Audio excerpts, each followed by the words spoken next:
And we welcome you back to the Little League World Series presented by Kellogg's Frosted Flakes.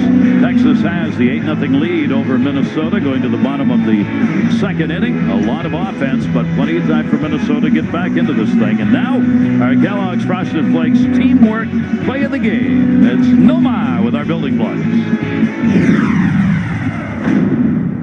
I'm here with my buddy Jack Tanner from Team Georgia, and we're going to tell you how to keep your head down on your swing when you're trying to make contact. I think of my shoulders as the famous candies Mike and Ike. Front shoulder being Mike, and my back shoulder being Ike. And when I'm swinging through, I start off with Mike, and I end up with Ike. Jack Tanner's going to show you exactly what I'm talking about. His chin's right on Mike, he's going to swing, and he's going to end up right there on Ike. And that's how you keep your head down and staying through the ball.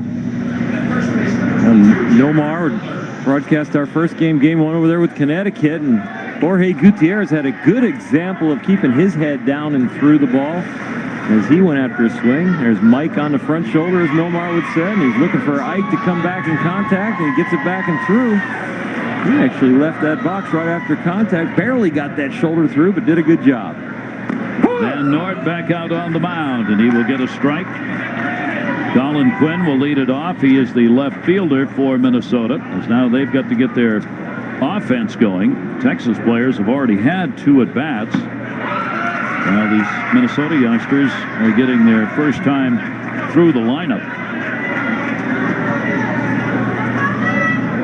Key now is to just get some runs up on the board, start chipping away. We all have seen how in these Little League games they can change in a hurry. Third strikeout as Mason Van Noort gets it, and 1 away in the second inning. So much of the time it looks like one team is out abilitying the other team. They're just dominating, but there's so much confidence that runs through this game that can ebb and flow and jump back. We've seen little errors. We've seen a strikeout here and there that changes the complexion of a game and the faces on these little kids. Mitchell Verbaeten will get his first at bat. Verbaeten playing at second base. He had a wonderful regional. He went 12 for 20. Hit 600 with a home run and 9 RBIs. This Minnesota team came out of the regional 6-0. They actually had a higher batting average in the regionals than the Texas team did.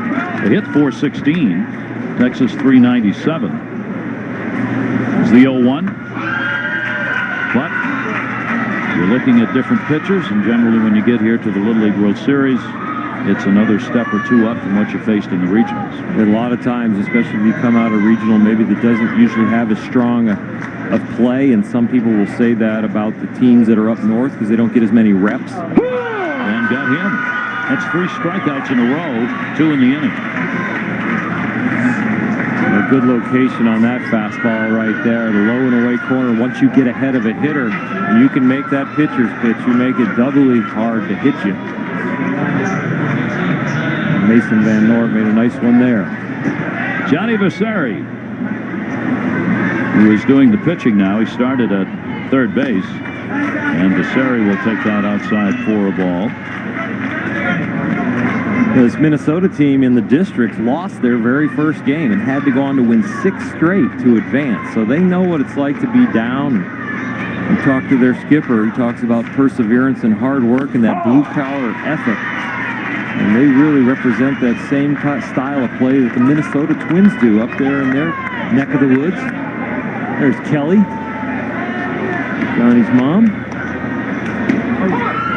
And Vasari will take that, and it is a strike. A 2-ball, 1 strike out on him.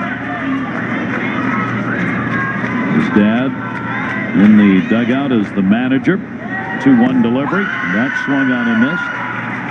I'll tell you what, you saw John Vasari there with a piece of paper and taking notes, and so many of these Little League rule changes have put so much responsibility on the managers and coaches with the pitch counts and where can we play after how many pitches? Can he become the catcher? And where are we? Can we keep him under 20 pitches so we can use him tomorrow?